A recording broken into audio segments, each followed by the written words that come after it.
Hey guys. Hello. Hello, episode 201.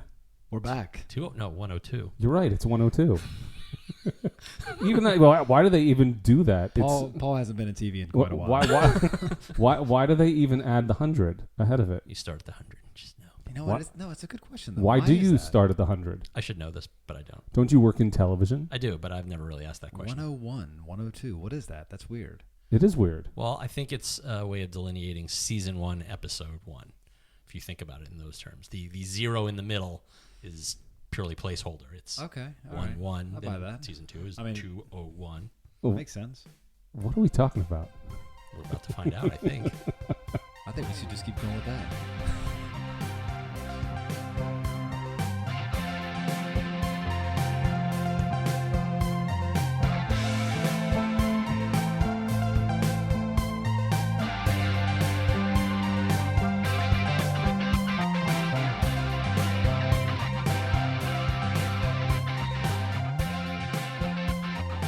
So we're back. That's some amazing music up front. Oh, I'm glad you like it. Don't we have to give credit to the person who came up with that music? I honestly would listen to a whole album of that music. Just that one song Just over and over again? Just over and over. Just tonally, it's exactly in the sweet spot. Oh. Well, you guys wanted something, with a little bit of a synthy hook and some repeating loops, and I was able to capture that with a little bit of guitar parts on top. And you did it. I tried. Could you do a whole album of fully crafted, well thought out songs? That is debatable. If people wanted an hour and 30-minute version of that song, could you do it? Like the Inagata Devita version of our theme song? I don't know what that means, but Inagata Devita, anyone? I don't know where you just went with no. that. You don't know that song? Inagata Devita, Harnett. Oh yeah, who sings that? Yeah, Iron Butterfly.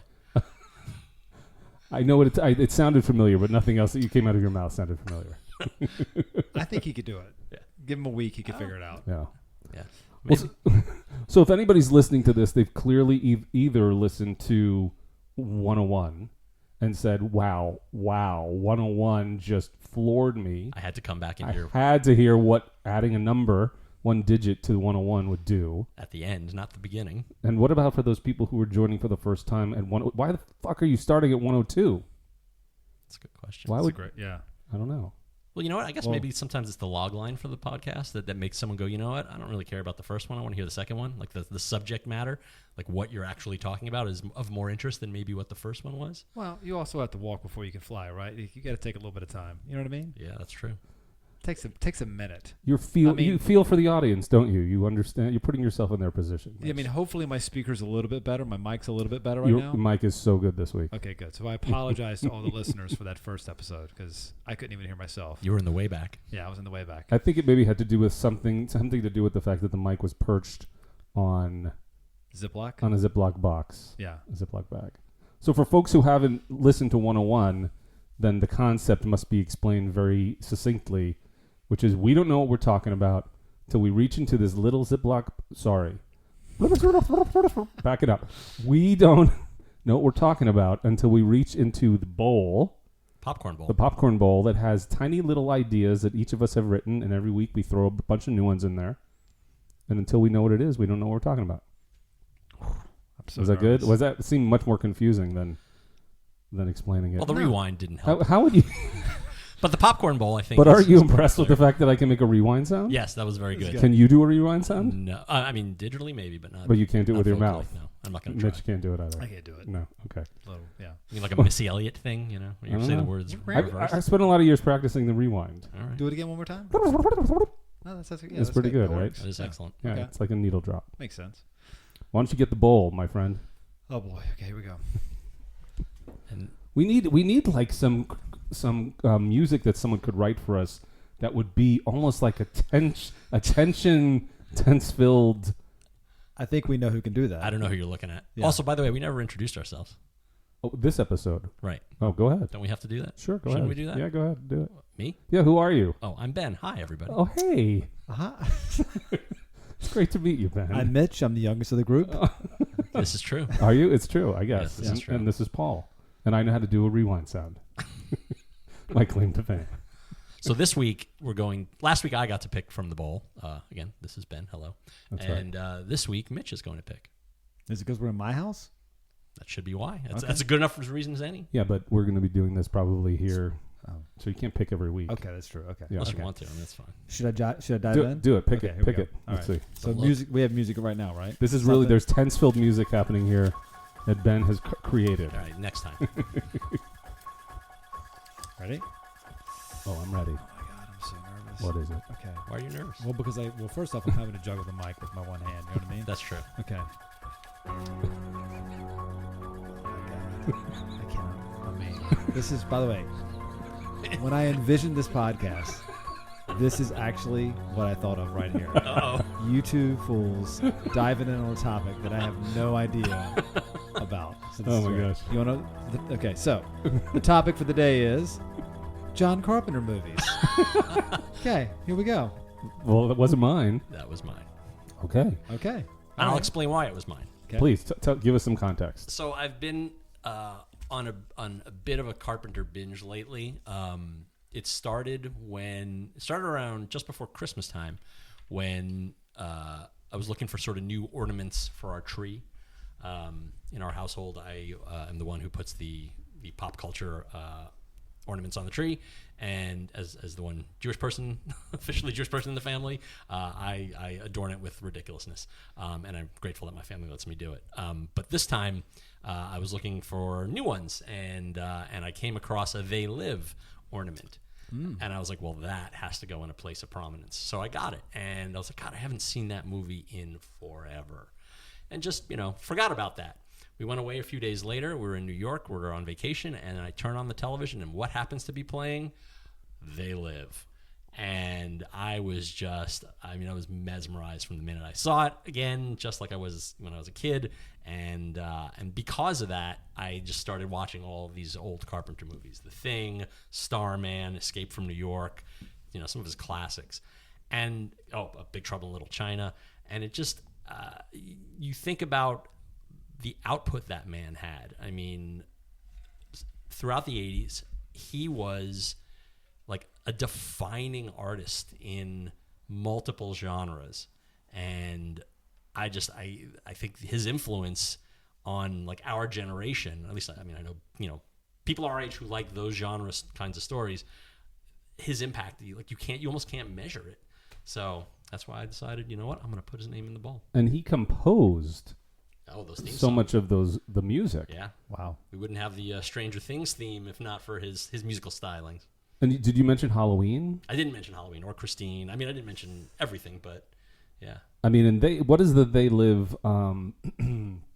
What is the ornament exactly? It's what Roddy Piper sees when he puts on the glasses. it's the facade has been removed, and you see the alien underneath, with the eyes and the ripped off face and everything. So the actual thing that's hanging on the tree is an alien.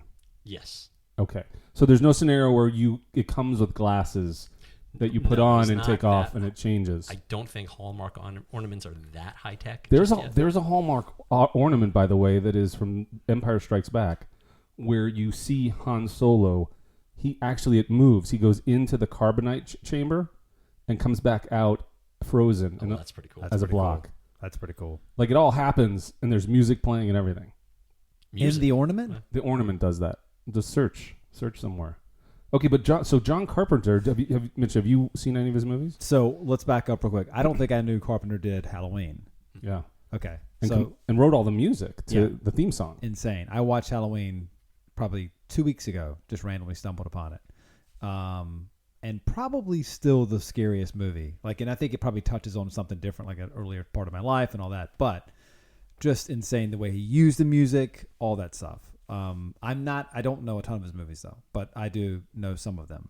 But Halloween is obviously, that's the one that sticks with me a little bit. So let's do a quick speed round for Yep. you. I'm going to call out a name of a John Carpenter movie, and if you've seen it, give us one sentence for what it is about. Okay? Starman. We'll skip past. You going to pass? No, wait, no, I have seen that, but it's what's his name? Jeff Bridges. Jeff Bridges. Thank you. You can't help Mitch. Oh, No. I didn't Okay. know. Okay. All right. Go Jeff ahead. Bridges. I I don't recall it, but I did see it. So you're gonna pass. I'm a pass. Okay.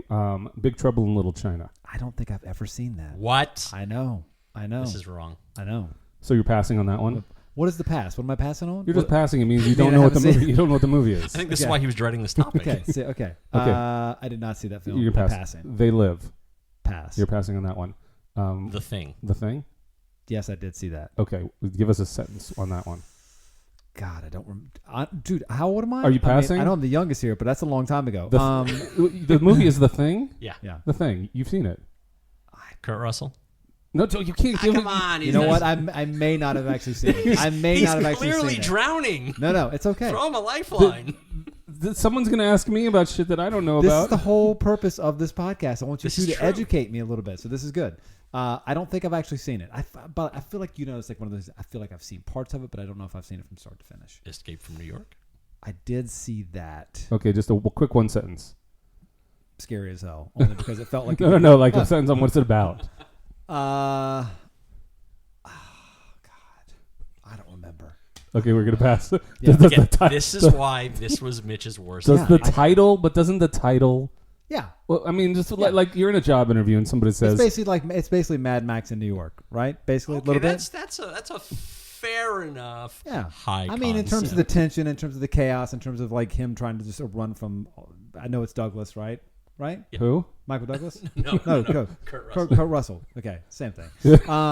Exactly. Yeah, it's sort of the same thing. Yeah, because while I can Kurt, see where you got there. You went Yeah. you went to Kirk Douglas, Yeah. and then Kurt did. Russell, but you end up with Michael I Douglas. started with the dad, went to the son, then it came there. wrong Yeah, yeah. Also Yeah, yeah. wrong family. I know, totally. so that one we're calling Mad Max. What was the second part? Mad Max in New York. Mad Max in New York. Okay. Yeah. Call it another John Carpenter movie. Did we say They Live? You passed on They I Live. passed on the love. Okay. Well, Christine. Christine, Yes, the car. the car. Yes. Just give me a sentence. That is God, who wrote it? I'm trying to think of who wrote it. I'm not. No, I don't have to. It's based explain. on. No, I know the movie. The car comes to life, chases people, kills people, all that Yeah. stuff. But it's what's his Okay. name? Yeah. Stephen Stephen King. Stephen Thank King. you. Yeah. Okay. All right. Anything else? Are there- I mean, like he's not been on the firing squad. Yeah, no, Like, that's good. Come I on, love you it. know, But now let him wa- at least have a cigarette. But now Yeah. watch. Okay. Here we go. Go ahead. Now, Ben, I'm going to call out similar movie titles Uh-oh. and give us a sentence. Okay. Okay. Just one. Just one. Not seven. Here One we sentence. go. And Mitch, don't help him. Okay. All right. They Live. So the premise of They Live is Roddy Piper's a kind of a down on his luck guy, kind of trying to find construction work, ends up working construction. Is this one sentence? One sentence. Listen, it's a run-on sentence. I'm giving you the whole concept. I'm going to take it back for a second. All right. I think I did see that movie. Roddy because- Piper, Keith David, I mean, that's best sort of fight in history. Yeah, you got to think. You got to remember. Like I watched the East Coast Wrestling Federation that Roddy was in, so I think I actually remember that. Don't you remember that whole scene, like, put on the glasses? Roddy Piper wants Keith David to put on the glasses so he can see that when you put on the glasses, the whole world looks different. Yeah. Well, but here's what's funny about that movie. That movie is very contemporary in that it's kind of taking a look at the LA homeless crisis of the late 80s, which, we're still dealing with today, and sort of recognizing that the forces behind it are corporate greed and all the things that keep people kind of in line and sort of, I don't want to say sedate, but sort of controlled and manipulated by media, by politicians, by religion, by government, all that stuff. And that one, without the glasses, you can't see any of it. But once you put the glasses on, then you can see all of it. Can I ask one question? Yeah. Yeah. Was that Roddy Piper's first film? It might have been his only film. Yeah. I mean, that's like how did he get there, right? Like that's a pretty odd, weird transition. But It's funny because you look at and this is another thing about the Carpenter movies is like they vary in they appear to vary in expense, like what they were willing to spend to make those movies. There are certain moments like in Starman, which it's his one Oscar category movie, has these amazing like helicopter shots that are actually real helicopters out in the world, to do this cool VFX stuff. And then you look at something like They Live, which is very low budget, very low rent. And I don't know if it was the kind of thing that, Kurt Russell had done The Thing and Big Trouble with him. And then I don't know where they, why it feels like he could have been that main character in They Live, but he went with Roddy Piper. Maybe Russell had moved on. I mean, I don't know the backstory about their relationships in filmmaking, but it's interesting that he would pick a guy who has zero acting chops, and maybe just because he thinks it'll draw that audience. I don't know. Yeah. Give us the great one-liner. Roddy Piper walks into a drugstore. Well, he walks into the bank. Okay, the bank. Right, I know. Corrected. Yeah, it's like I'm here to kick ass and chew bubble gum and all out of bubble gum. Yes. I got to tell you though, the delivery. It's great, isn't it? No, I love this. There's a scene where he's. Well, let's back up. Was he good in that film? Because just real quick, sorry. He was. His dialogue was sparse at best. Got it. Okay. And that was his this amazing kind of catchphrase line that everyone's kind of latched on to. When you actually watch it be delivered, I think everyone's memory of it is slightly different than the actual performance. Yeah. It's still a great moment, and he got to deliver it, but I think our fondness with it comes from the scenario rather than. I think it's the scenario. There's a great moment where he's standing at like a magazine stand, and he's got the glasses on, and he's looking. And when he flips to the magazine, every page is like black text on a white background, and it just is like obey, buy. Right. When someone hands him a dollar, or like a $10 or whatever it is, some money. This is your God. This is your God. Yeah. But there's a woman standing next to him, and he's like, "You're okay." He's like, "But you're fucking ugly." Like, 'cause he takes off the glasses and he can see the alien of her. It's fun. It is. It is. Like I said, it's cool to watch it in LA of the late 80s. You kind of see some of the locations. You're like, oh, downtown LA. Again, still in rough shape today as it was back then, which is kind of tragic. But an interesting piece of 80s cinema. All right, so that was a really long sentence. So the next time, let's try to go shorter. Listen. Tell Mitch in one sentence, what is Escape from New York? Kurt Russell plays Snake Plissken, who was sent in to save the life of the president, whose helicopter has been downed in New York, which is now basically it's been closed off as an open-air prison. That's a great sentence. Are you sure it wasn't? Are you sure it wasn't Michael Douglas? Definitely not Michael Douglas. Okay. No, All right. I think you're thinking of Wall Street. no. That Wall Street wasn't even back then. I don't know what was he doing. He was romancing the stone, perhaps. That's a story about two people that get. No, it's not this one. I know that one. Yeah. I did see that one. All right. This one, Big Trouble in Little China.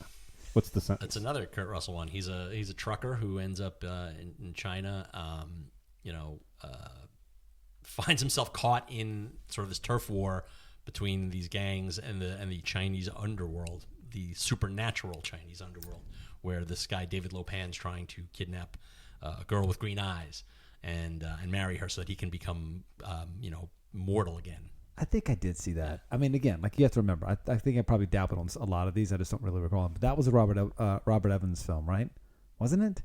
Does that make sense? Am I connecting the dots? You're thinking of Robert Redford? No, Robert Evans. Didn't he produce that? No, I don't think so. Oh, He produced Chinatown. There it is. Also a classic, but for different reasons. Both Guys, have an Asian cast. This is why we're doing it right here. Okay, this true. is great. I'm gonna write these down. I'm gonna go watch them. By the time we come back to the podcast, I'm gonna have watched these. Let me ask you a question. If you had written on a piece of paper the movies of X director, who would it have been? That you would have been able to talk at length about this director's. I don't mean to put you on the spot. No, it's all good. Their body of work. Yeah. I mean, it's probably Spielberg, right? Like if I'm going to go to like just mainstream, right?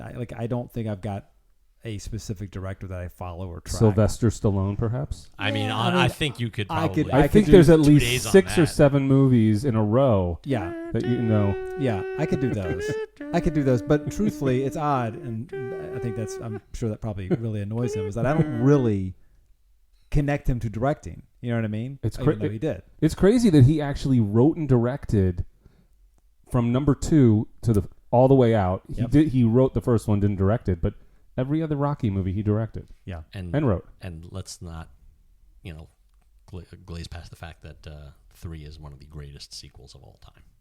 Well, it is. In light of the passing of Apollo Creed. Yeah. Respect. So that's right. We should pour out our 40s.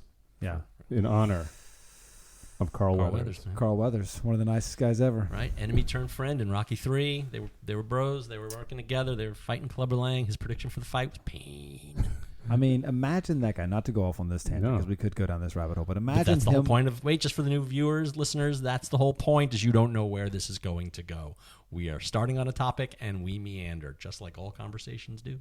We'll be selling the We Meander T-shirts on our Etsy store, so stay tuned for that. Yeah, that's good. But have you ever heard the story about how Carl Weathers came into the audition? No. Sylvester didn't know who he was. He was I might have the timeline wrong, but like right out of football, basically, and walked in and nailed the audition, hired on the spot, and like no one knew who he was. A linebacker from the Oakland Raiders or something like that, which is pretty crazy. That's and then awesome. that trajectory from there, It's amazing. Predator, everything, right? Legend. It's crazy. So now I want to prove something. So now I'm going to call it a few movies, Okay. and you give them to me in a sentence. Okay. Rocky.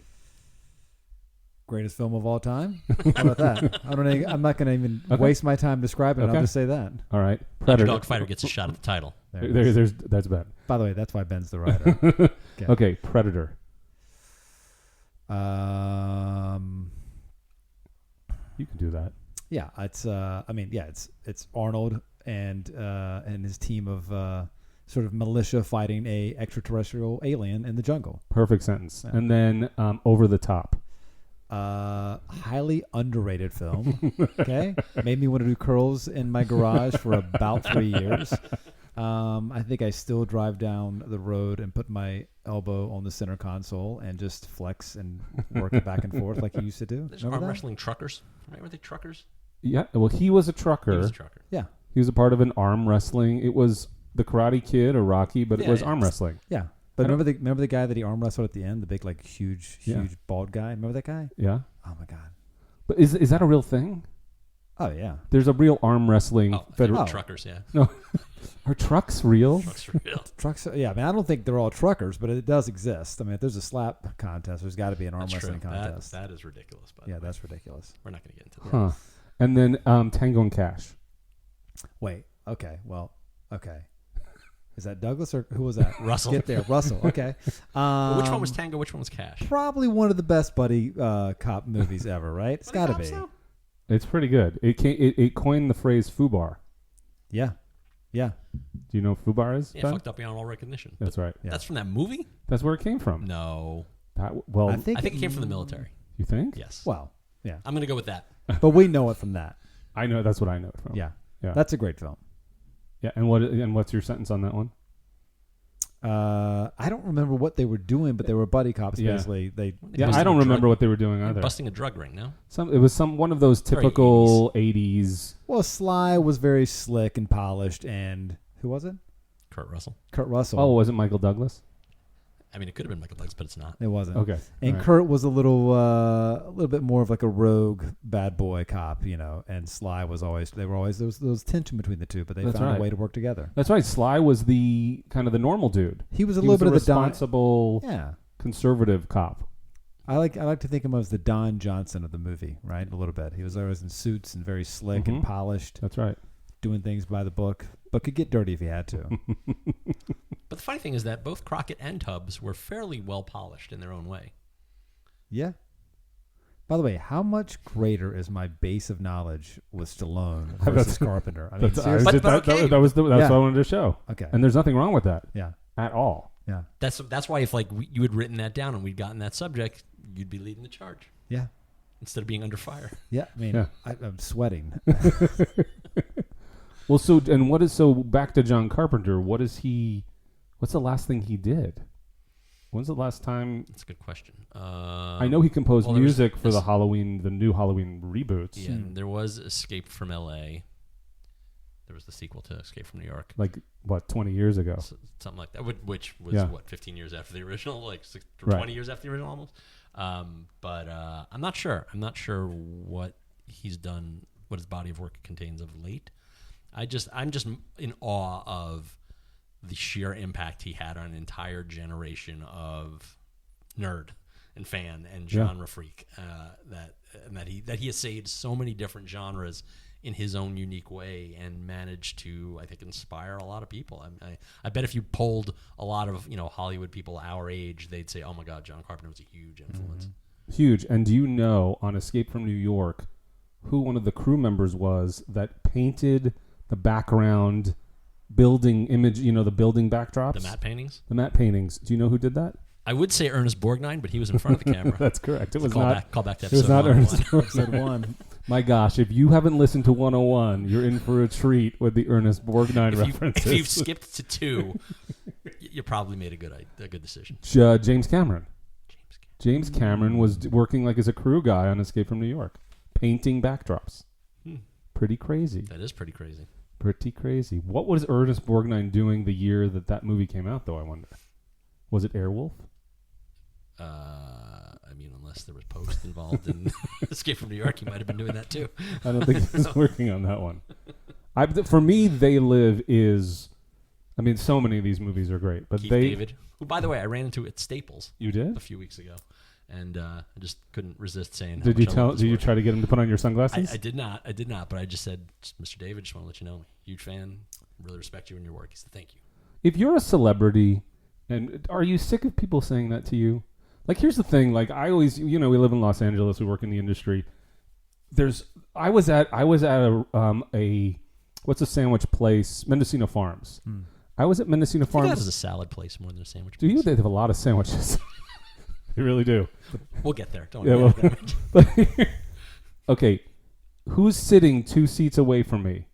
William Catt from The Greatest American Hero. That's awesome. That show was such a thing for me when I was a kid. Did you say something to him? No, because working in the industry, I just feel like it's so, like, what does he care?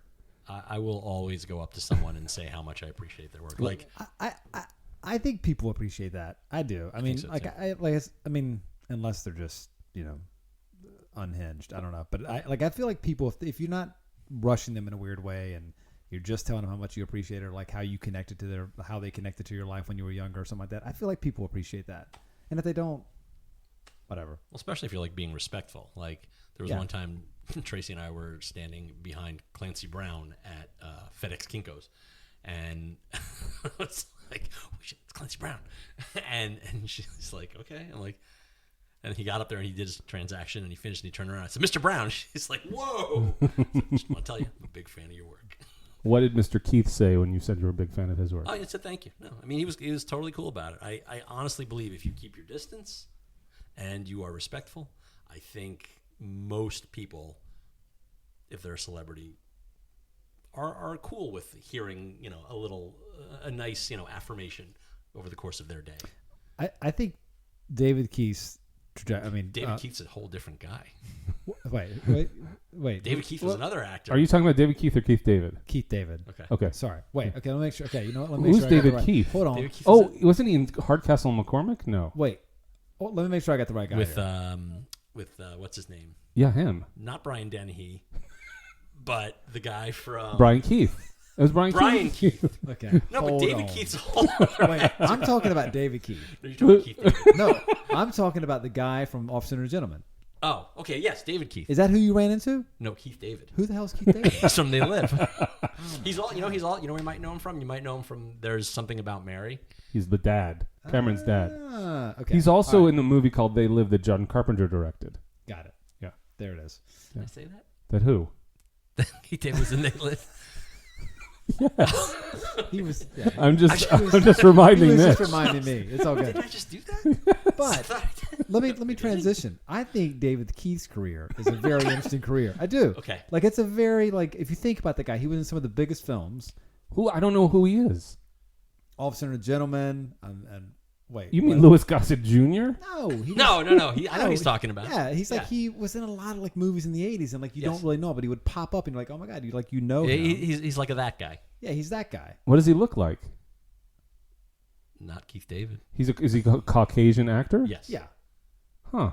But he ran in Stallone's group. He ran in that whole Richard Gere, Stallone, that whole 80s crew. Did he ever lead a movie? I don't think so. Well, then you I guys don't keep think so. talking. Now here But comes the when he internet. shows you, you'll know exactly who it is. These guys are going to keep talking while Which I is consult why- IMDb. Which is why I think it's an interesting thing. That guy was in a lot of the biggest films, and you don't really, Was he like a he wasn't like a leading man. And he No. literally was just in a movie or 2 episodes of Paper Empire recently. I don't even know what Literally this year, I guess. I'm sorry for whoever created Paper Empire. I don't even know what that is. He was on. He did 4 episodes. Can of I see a Hawaii picture? Five-0. Can I see a picture? That's of why it? you know him, because he was on Hawaii 5-0. Yep. Uh, He's done a lot of TV. let's see. I'm trying to think of some of his older stuff that you might recognize. Who played the dad in Contact? You don't know. By the way, Jodie Foster. Look at me. I know that one, right? You know what? Jodie Foster was in that. Was it in Contact? Yeah. I was just trying to prove that I'm not a complete idiot. It's I know good. some films No, you- that are not led by Stallone. Dude, everybody has a list. They've got a window of knowledge. Like, if you ask me about 70s movies, forget it. Yeah. But 80s Did you ever see Behind Enemy Lines? There you with, go. Gene Yeah. with Hackman. Jude Law? Gene Hackman? Gene Hackman, No. Russell Owen Wilson. Yeah, he was in He that. was in that. He might have been in like The Hunt for Red October. Maybe he's in a lot of those military films. All right. Well, so I guess Anyway. we'll look him up. Yeah. Clearly you're a fan of David Keith. By the way, not a fan, but for whatever I mean, just not aware that, of it. not that I'm not a fan, but I just always thought it was for some reason I always tracked his career as sort of an odd career because he was in a lot of things in the 80s and then just sort of disappeared because he wasn't a leading man. He didn't have that Right. leading role thing. But Right. anyway, He was in Major League 2. Oh. Oh, he was in Firestarter. Oh. Apropos of Stephen King. Well, there you go. Yeah. Well, but Keith David was in They Live, which was a John Carpenter movie. And that is one of my favorite John Carpenter movies. I just thought I'd say that. That's a great movie. I mean, I think Christine is... If I had to rank my top 3, I would go The Thing in the number 1 spot.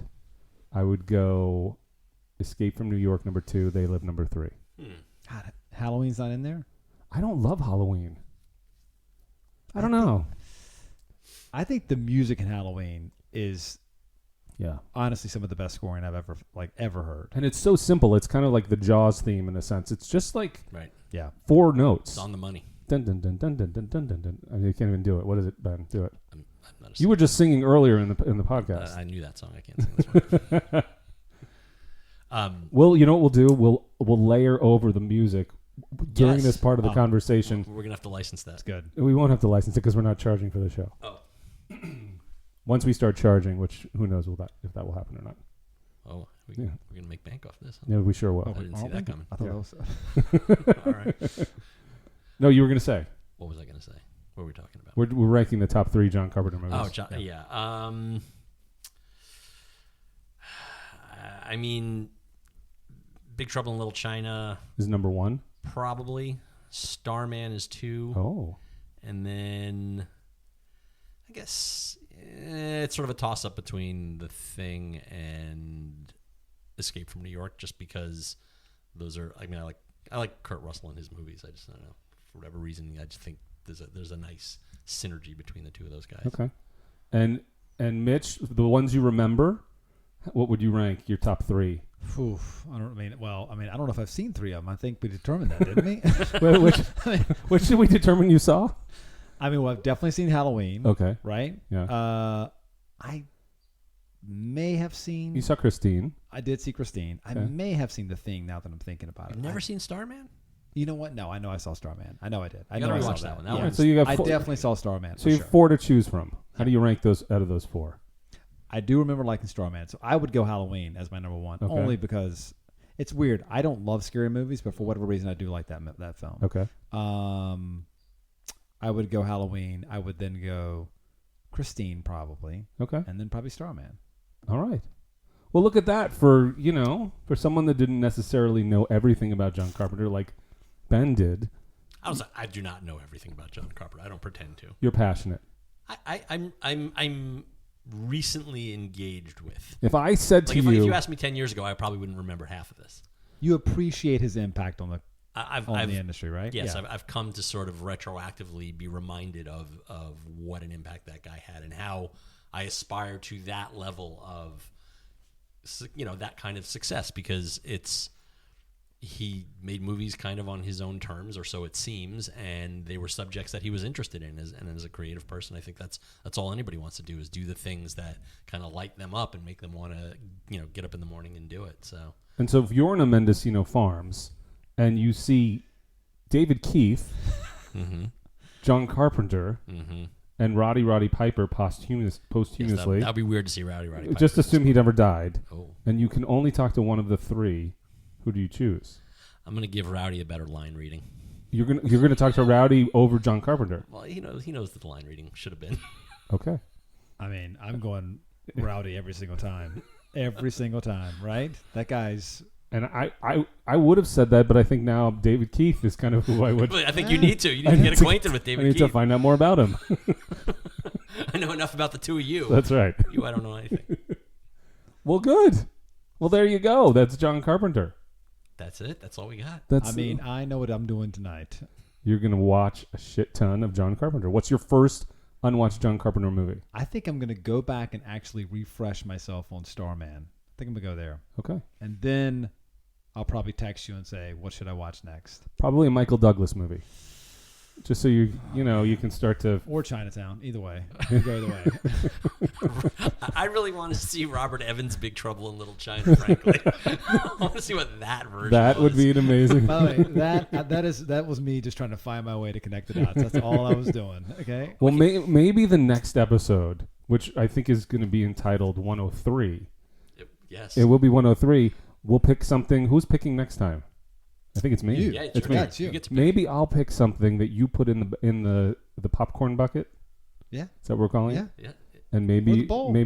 you'll have so much knowledge about a particular topic that we will know nothing about. If it's sports, God help me. I mean, I'm going to lead the charge and I'm going to push hard. all right? We will hold on for dear life for Yeah, that one. It's going to be good. All right. I have no doubt that if it is a sports related topic, you will be able to. You can do all the talking for a half hour. We can just sit here and listen. That's the whole reason we're doing the podcast. This That's is right, it to right learn here. something. To learn something. There you go.